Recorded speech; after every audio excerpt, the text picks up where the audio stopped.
I tried my utmost to, keep everyone happy, working along with opposition because you are all opposition, to make sure that all meetings were called at a timely manner, and what was very important at the time to go ahead and execute it. So I thank you for the support for the last couple of weeks. I thank you all for that.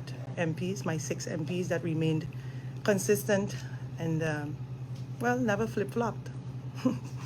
Well, with that, I'd like to begin by saying that during the past 12 years, I've campaigned and helped organize 5 elections on behalf of the UP Party.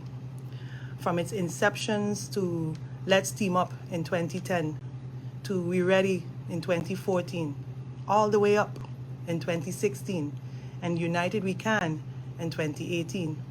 And the most recent, the Stand Up 2020 campaign, which was personally dubbed by my person. The campaign slogan at the time was chosen because we believed at the time that the UP Party had to stand up and fight for true democracy for the people of St. Maarten. My personal campaign slogan became the spin-off of that slogan, Stand for You, if any one of you could remember that, 2.5 years ago. However, after becoming elected as Member of Parliament in February 2020 as second Vice Chair, and in November 2020 after becoming elected as Member of Parliament in February 2020 and second Vice Chair in November 2020, and then the President of Parliament in November 2021, never in my wildest dreams did I foresee that I would have been standing up for myself today, against, for the most, those in my own party, a party that I helped once build.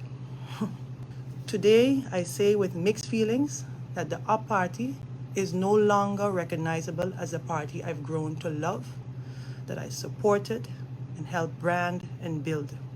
I can't even begin to explain what the party stands for anymore. The greenhouse is in such disarray financially and has been led rudderlessly to an oblivion with no vision. It has been broken into splinters, and I often found myself wondering, where can I even start with putting it back to its former glory? With that being said, I would like to hereby tender my resignation from the UP Party, effective immediately.